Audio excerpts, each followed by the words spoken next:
नमस्ते, श्री गुरुभ्यो नमः।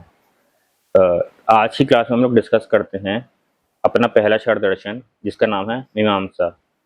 ठीक है, तो पहले अभी यहाँ पे इसका समझते हैं। लिटरल मीनिंग होता है इंक्वायरी या फिर इन्वेस्टिगेशन, है ना। अब किस चीज़ की इंक्वायरी की बात हो रही है? तो बात हो रही है वेदास में जो स्टेटमेंट्स दी गई हैं, जो नॉलेज दी गई है, उसकी इंक्वायरी की। ठीक है, तो मीमांसा का गोल है कि वेदास को स्टैब्लिश करना थ्रू इंक्वायरी, थ्रू एक्शन। ठीक है, और इसकी डेफिनेशन समझते हैं। A Vedic exegetical system that establishes dharma through ritual action based on the authority of the Vedas। Basic सी डेफिनेशन है, बट इसका मतलब क्या होता है बेसिकली आप समझिए कि अ, दर्शन में कई तरह के अलग अलग स्कूल्स दिए गए हैं, फिलॉसफी के कई तरह के फ्रेमवर्क डिस्क्राइब करे गए हैं। बट उनमें से जो मीमांसा है उसका पर्पस है कि एक्शन के थ्रू हम लोग स्टैब्लिश करेंगे धर्मा को।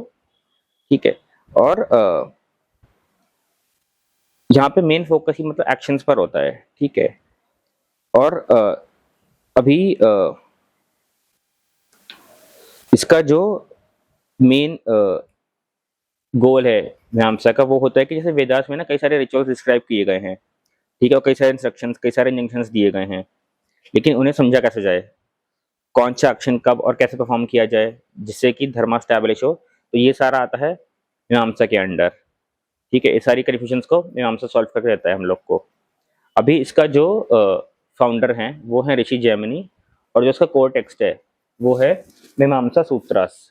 ठीक है, और यहाँ पे इसके दो प्रकार होते हैं, एक होता है पूर्व मीमांसा और दूसरा होता है उत्तर मीमांसा। तो जो पूर्व मीमांसा होता है उसका फोकस होता है कर्म कांड पर, यानी कि रिचुअल्स और एक्शंस पर, और जो उत्तर मीमांसा होता है उसका फोकस होता है ज्ञान कांड पर, यानी कि नॉलेज। और इस वाले मीमांसा को हम लोग वेदांता के नाम से जानते हैं, जो कि खुद में एक षड दर्शन है, जिसके बारे में हम लोग आगे पढ़ेंगे इसी सीरीज में। ठीक है, तो अभी के लिए इतना था, और आगे की दर्शंस के लिए हम लोग अगले वीडियो में डिस्कस करते हैं। तब तक के लिए नमस्ते एंड स्टे कनेक्टेड।